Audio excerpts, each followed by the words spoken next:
Do you remember why you started riding? I bet it wasn't because you wanted more stress in your life.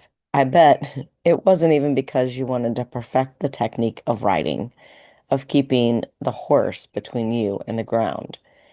You fell in love with horses because of the feeling you got when you were around them. But somewhere along the way, you were taught to focus on pressure, aids, and getting things done. And that feeling disappears. It's time to get it back. This week, I'm sharing a workshop with one small shift that can completely change the conversation with your horse and get you back to the feeling of being with horses. It has to do with your energy, your timing, and something most riders forget at the most important moment. Showing your horse that you're happy with them. And when you change that one thing, your horse will start offering more than you ever had to ask for.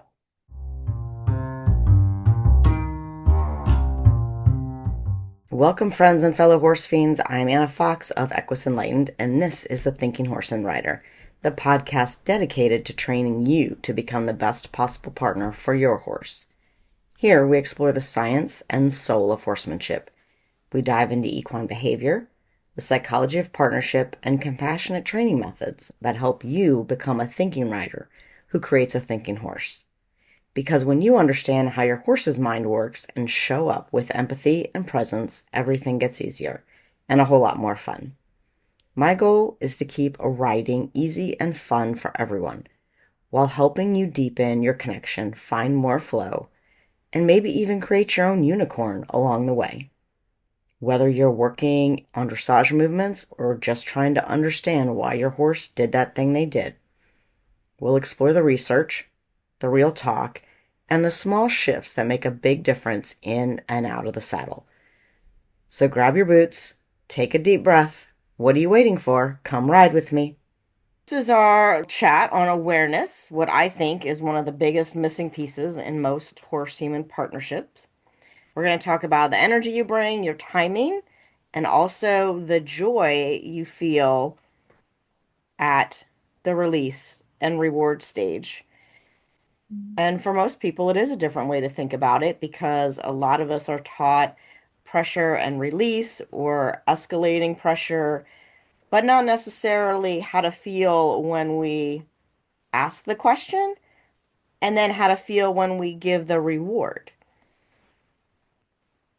And horses are acutely aware all of the time, right? They're aware of everything all the time. So for us, we need to know that awareness is always going to come before your technique. And most of us are taught this backwards. We're taught all the techniques and the things and whatever. And then we get to a point in our journey and it's like, oh crap, I missed a part. And it's not our fault because nobody ever taught us. Then we have to go back and find it. But horses are always going to experience you and your energy before they experience anything you ask of them. And that's why a lot of people have trouble catching horses or, their horses do weird things because they're experiencing whatever energy we're bringing.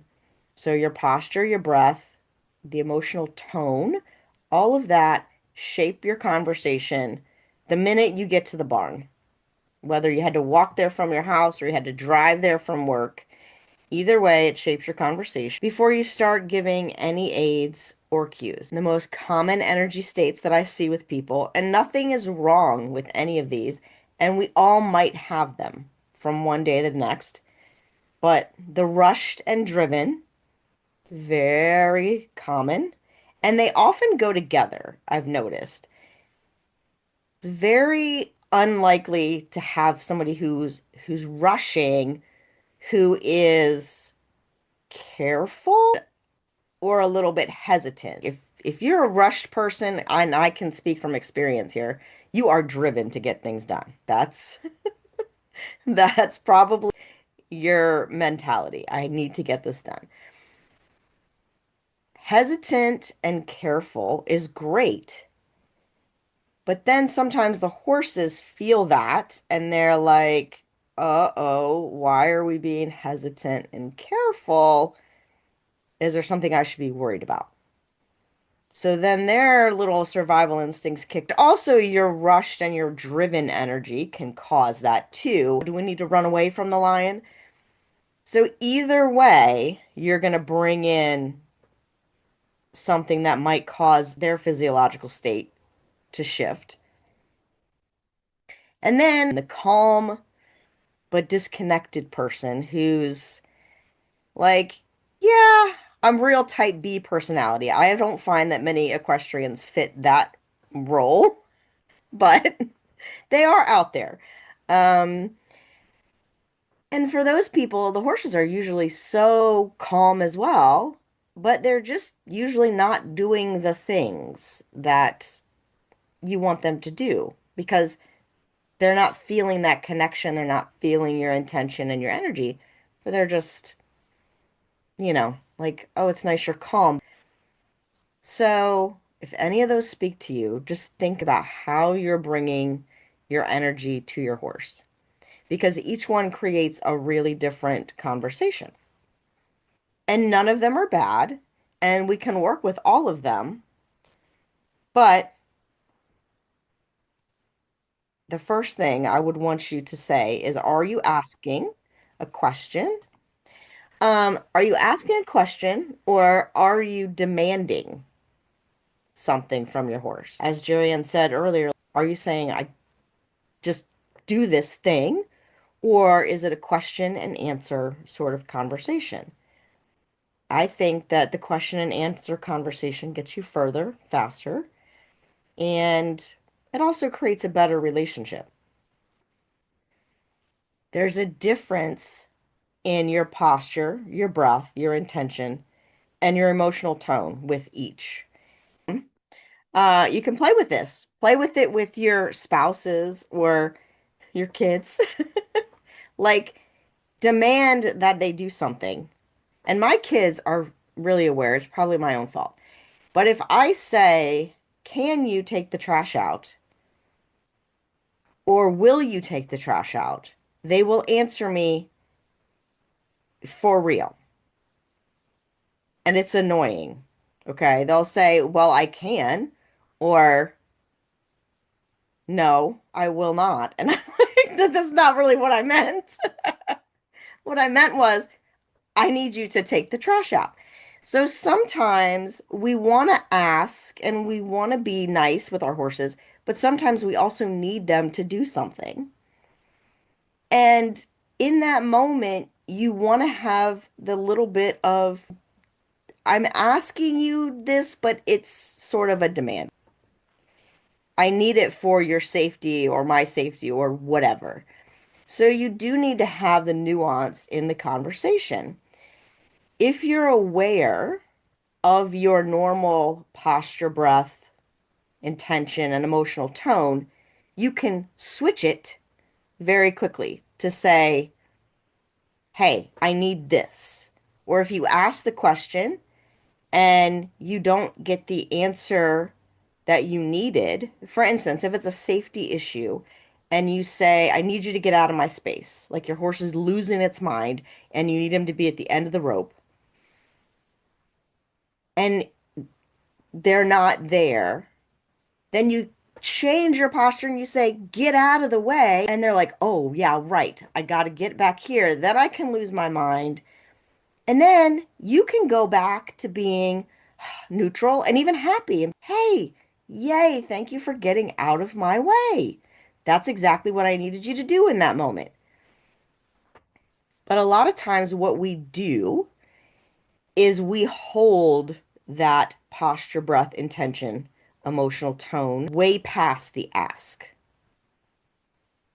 And that is where we lose our horses and we get disconnected because they don't do that.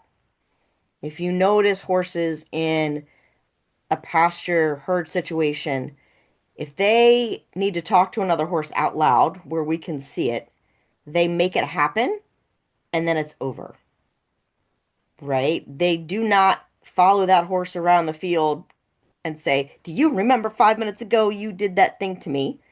Or "You didn't get out of my way 5 minutes ago, so I'm still gonna, posture." They said, "Get out of my way," and then the horse got out of the way. We're all friends again, right? We'd go back to eating at the same hay pile, whatever. So when you're thinking about being aware of the energy you're bringing, also be aware of the energy you're leaving after you ask a question or you have to make a demand. Find your neutral. And this is something that everybody has to play with. I can't tell you what your neutral feels like, but you want to play with it and then practice, practice on the spouse, the kids, whatever. And you can tell them you're practicing on them. You don't have to catch them off guard. You can even practice this on people you don't even know without them knowing. Sort of Jedi mind trick them and say, "Can you get out of my—" I do this driving. "Can you get out of my way? Can you get out of my way? Can you get out of my way?" And then when they do, can you leave that energy? And it sounds silly, but this is a practice. Learning how to control your energy and use it to your benefit is a practice. It's a science. It's not just something that some of us are gifted with and some of us are not. Because I can tell you that I was not gifted with the energy around horses that many of you see me have today. I had to grow into that. So, um, it's it is a practice. And so practicing it in your everyday life really helps because you're like, "Oh, wow, I can change my emotional tone in a second." Now, this doesn't mean that you can like lose your mind on somebody and then expect them to forgive you. That's not what I'm saying. Same thing with your horse.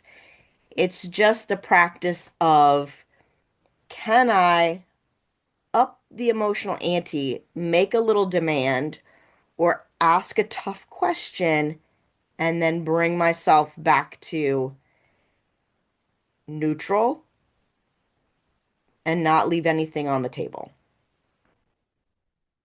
It's a hard thing to do. So this little video, I'm going to show you part of it now. And I just want you to watch it. What do you think my energy is saying here? And then do you notice when the horse gets curious about what I want? And right off the bat, do you notice what I don't do? Because some things are going to happen that you might handle differently. All right, so did anybody notice when he first got curious? It seems like he got curious when you stepped back. Okay. Like you showed it and then you stepped back and he was like, "Oh, what?" Yeah, definitely. Did you notice in the very beginning what I didn't do? What would you normally do right here? If you wanted to put the fly mask on that horse, what would you normally do? Keep going forward. Yeah. Right. And probably try to grab a hold of him, right? Jerry, and you're absolutely right. But also, right here, when I don't do anything, I'm like, "Hey, man, I just want to put your fly mask on you." Then he's like, "Oh, okay." And now he's curious now. He's like, "Oh." And then here for him, yeah, he's curious. Now he's asking me questions because Yeah. he does a Spanish walk. And so he's like, "Oh, do you want me to do something cool? Do you want me to show you my tricks?" "No, I just really want to show you the fly mask." But most of us, our instinct is when that horse goes away, we're like, that's where their claustrophobia is like, "But what?" You know? So by bringing in the energy of, I don't care if you wear this fly mask or not, It's only going to help you. I'm not attaching any emotion to it, which is a big part of how we frame the energy that we use around the horses. If I go in there with, I'm putting this fly mask on you, that's a very different conversation than asking him, does he want to wear the fly mask? If I say, I'm going to put this fly mask on you, then when he steps away from me, I'm going to grab him and I'm going to put the fly mask on his head. And then he's probably not going to let me do that in the future. I'm going to have to get the halter. So that makes it just a very different conversation. When I say, I know you're going to be a happier horse because you have a big white face and the flies get in it. You're going to be way happier with your fly mask on, but if you don't want to wear it, why does it matter to me? You know? Like, um, that changes the way I think about it. And I think it's Tony Robbins says a lot, words become your reality. And that's true, but also the thoughts in your head when you're with your horse are your reality because you're not a lot of times voicing them out loud, but they're still the words in your head. And so they are your reality. If I'm like, oh my God, dude, I just need to put the fly mask on, like, come on, then he's like, oh, well, I don't like that energy and I'm gonna shrink away from you. And then I'm like, oh God, now I have to go get the halter. I have to do all these other things when just by saying, hey man, do you want this or not? And then he's like, oh, well, yeah, could we play some games too? Because then I get treats. And, then it's a whole different conversation. And that is a lot of times, I think, what we lose when we're rushed and driven, right? We lose that little bit of playful energy. People tend to think that play means going out and kicking the soccer ball or jumping around for joy. Play to me is more of a mindset, right? It's like I'm playing a game by asking questions, sort of an advanced level game, right? And so if I stay calm and gentle and mindful about the questions I'm asking, then the horse is like, okay, I can keep taking questions, but if I'm suddenly a predator, my energy is bad, or I'm afraid or frustrated, then they're like, oh, I have to get away from you. Or if my energy is like aloof and I'm worried about the other 10 million things I have to do, then they're also like, well, what are we doing here? So we'd have to be intentional, but yet not so focused and driven that we're feeling more negative energy than we are positive. Does that make sense? Uh, the release then is the next part. A lot of people can get the pressure right that they need to ask a question. I find the more hesitant, careful people tend to need to learn more about utilizing pressure. Us driven people do not need that. We usually have that down pat. What we need to learn is how to release, when to release, and how to be freaking happy when we do it. Because horses really learn in that release of pressure. They don't learn when you're applying pressure. When you're applying pressure, their nervous system is saying, I have to do something to make it stop. So if we release earlier, it's clear information. And oftentimes earlier than we think we need to. Using the theory of reward the try, what's hard for a lot of people is that they're not sure when the horse tries. So in the video, for instance, as soon as he steps back from me and I go into retreat mode, that was a release from me to say, oh, I'm not going to push it. I'm just here to ask a question. If I had gone forward in that moment, it would have been, oh, you're here to put the fly mask on, and maybe I don't want that. So with me saying, hey, I'm just asking a question right off the bat, that gave him clear information. If I had gone forward and hadn't released there, he would have been like, oh, what's happening?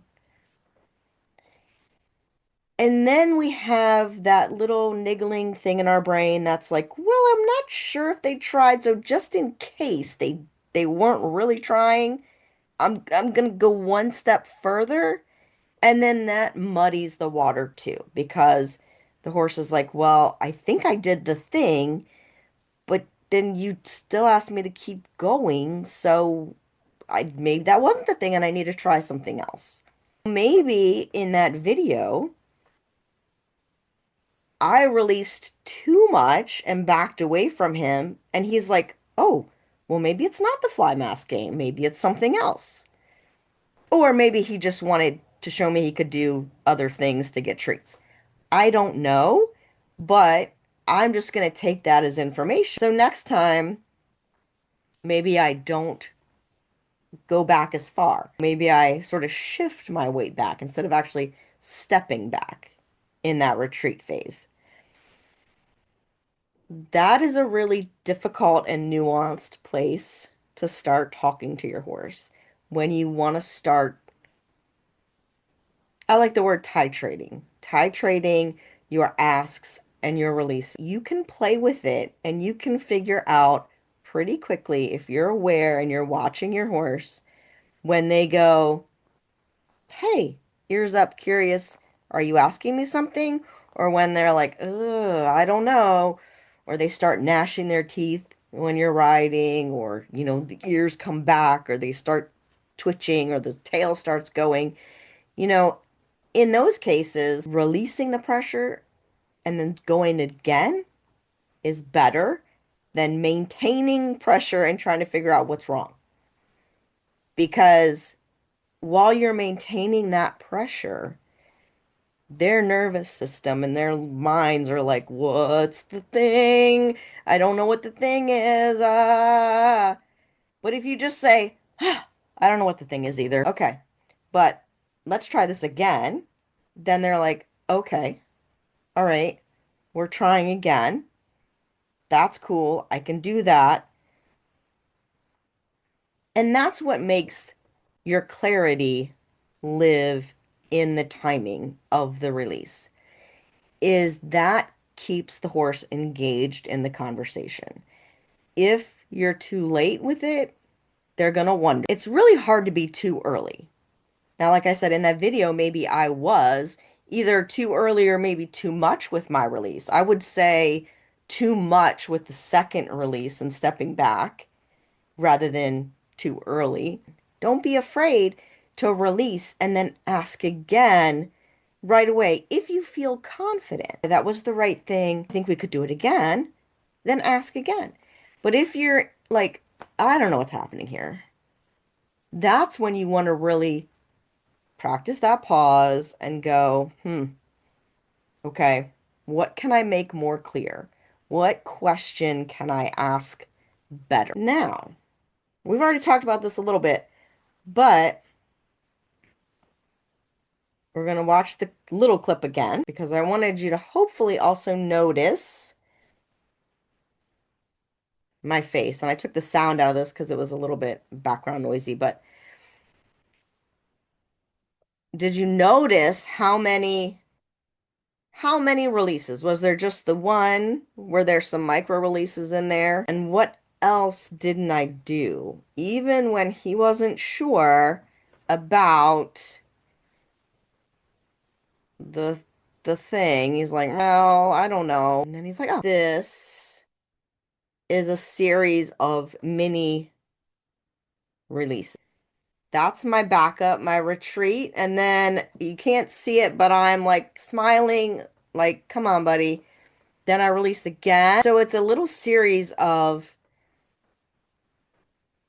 I think you're going to let me do this, but I still want to be sure. So I'm going to keep asking the question. And then when you approach me, when you're like, yeah, I'm curious about this, then I'm extra happy. And I'm laughing and probably talking to him at the same time. What I didn't do was when he put his head down the first time and came into me, I could have just like chucked it over his head, right? But then he would have been like, ah, what? So I waited until he really put his head down and put his nose out and was like, okay, now is the time, rather than rushing the situation. And of course, I laughed. I was happy. I was not in a hurry. So the energy that I brought was I'm asking if you want to do this or not. Doesn't matter if you do, and it doesn't matter how long it takes if I need to ask you the question. And then when he gave me the opportunity, I'm like, yes, yay, thank you, laughed, pets, whatever, scratches, because a release without joy can feel incomplete to a horse because they don't know if we are happy or not.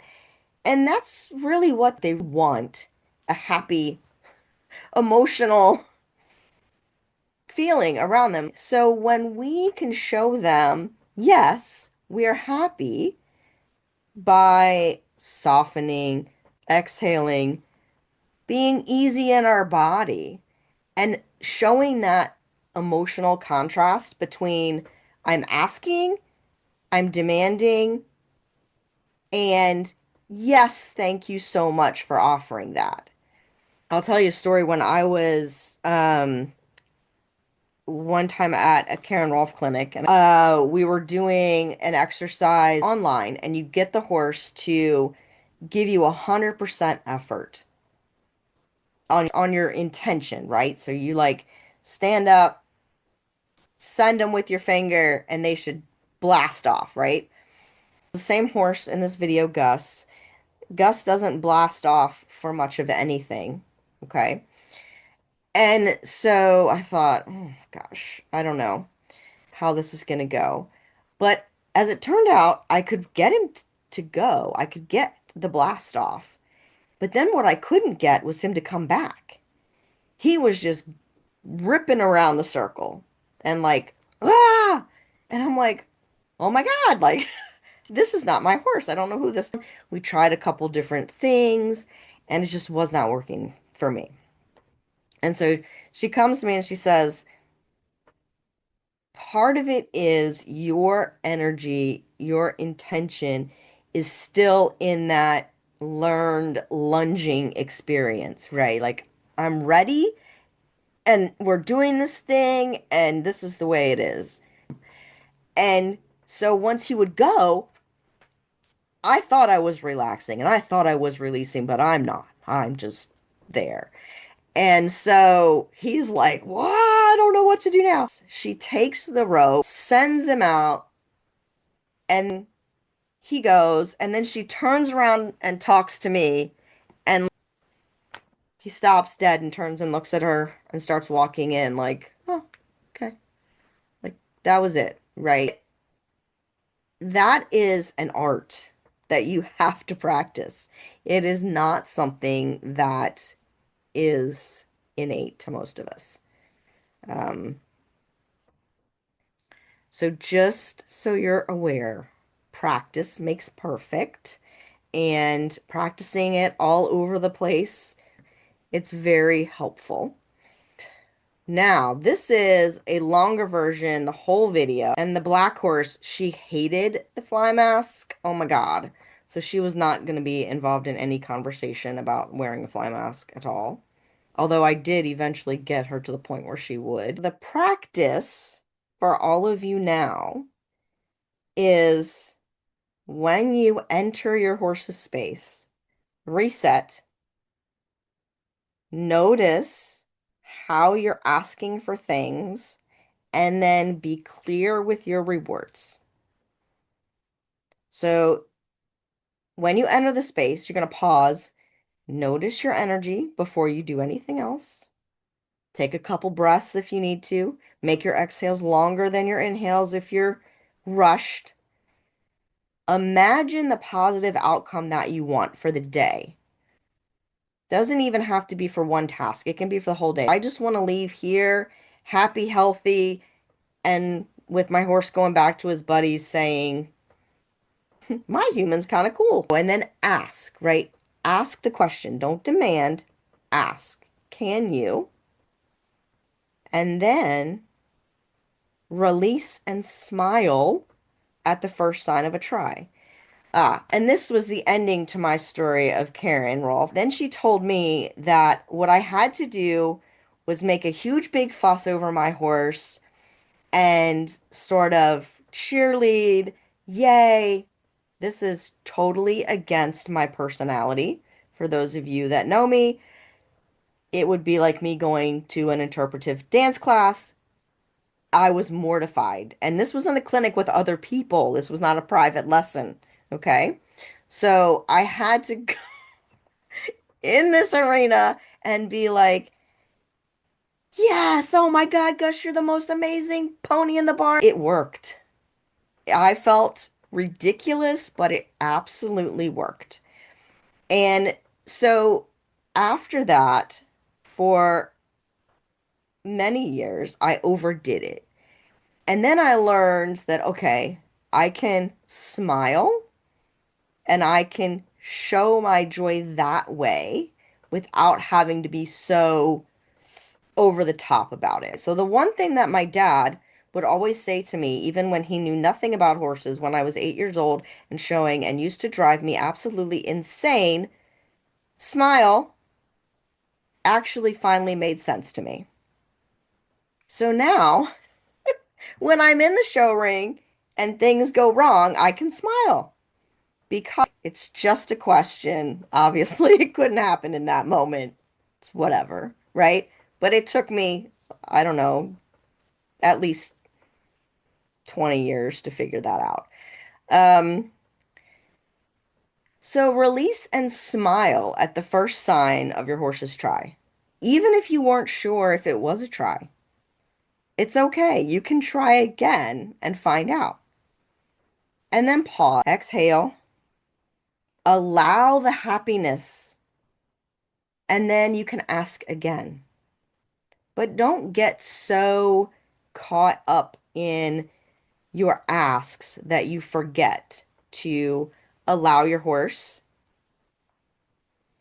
and you forget to show them the joy, because I know that all of us got into horses because we love them and we wanted to have fun. We didn't get into horses to be stressed out and be frustrated and be riding around uncertain and not having any fun. That wasn't what we signed up for. Before we wrap up, here's what I want you to remember. Most horses aren't reacting to your aids first. They're reacting to you, your posture, your breath, your emotional tone. And sometimes one small shift in those things can completely change the conversation. What you heard today was just a short clip from the awareness workshop. And some of the biggest light bulb moments happened in the Q&A afterward. There's also a video that you can't see in the podcast version. And there's one small thing in that video about awareness that may change the way you think about interacting with your horse. So if you'd like to watch the full workshop, you can find it inside my community, the Happy Horse and Rider Lab on School. I'll put that link in the show notes for you. And this week, when you walk into your horse's space, try one simple experiment. Pause, notice your energy, ask your question, feel the answer, and then soften and smile. Even if you don't like the answer, it's okay. You can ask the question again. And then you might be surprised what your horse offers next. All right, horse fiends, thanks for hanging out with us today. If this episode got your gears turning, don't forget to check out Reconnect, Rebuild, and Ride with Heart. The links are in the show notes. It's the program that'll take everything we talked about here and actually help you apply it in real life with your horse. And hey, before you ride off, make sure you like, subscribe, and leave a quick rating or review of the show. It helps more riders like you find us and keep these conversations going. All the links you need are waiting in the show notes. Happy riding!